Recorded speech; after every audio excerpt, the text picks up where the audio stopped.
One of the stories that Jim tells about his hiring of me was he did that because he wanted a third baseman on his softball team.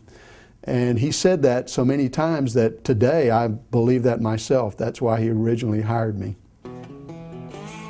Jim Firnberg was high energy. Everything he did with a purpose, a plan, an objective, and outcomes, and he would take nothing less than the very best. I think the thing that impressed all of us was that he certainly didn't expect any more of us than he expected of himself. He was a professor of education, which when he talks about himself, I think that's the thing he's most proud of, is to be a tenured faculty member in the College of Education at LSU.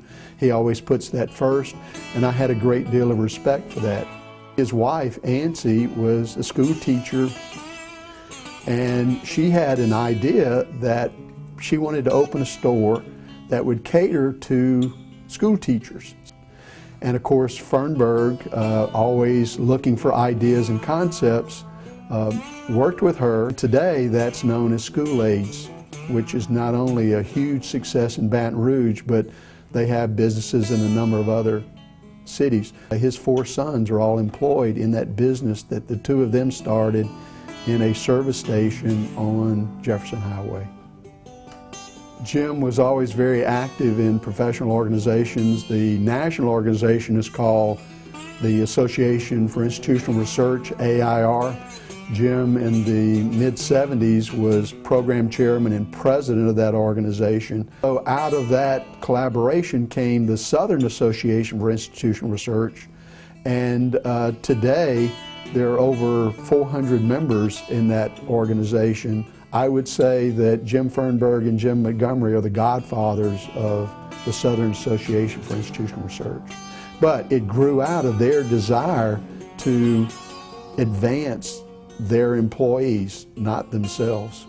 So everything he does, it relates back to teaching, outcomes assessment, performance indicators, improving quality. Of course, the first thing he says is, "I'm from LSU," because he helped set up the system we're using today 40 years ago.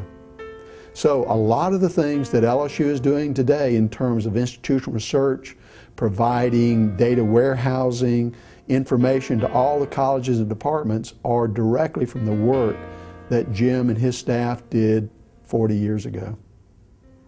So I was not surprised when he became a chancellor at LSU Alexandria, and then he retired, and he was working as a consultant, and so he called me one day and he said, "I've gotten a contract to work for Our Lady of the Lake, that they want to become an institution that's allowed to or accredited for offering a baccalaureate degree." He did become the president of Our Lady of the Lake.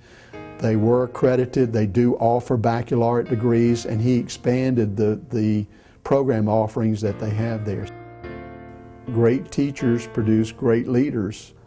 Chief financial officers of a research institution, a member and chairman of the Board of Supervisors, the president of the University of Louisiana system, the commissioner of higher education in Louisiana, all, I think, have their roots directly associated with Jim Firnberg. And I believe I said this in the letter that I wrote, that every day when I come to the office, I try to do what he would have done, treat the employees that work in the office as he treated us, because it defined the type of person I am today. Thank you for letting me work for you.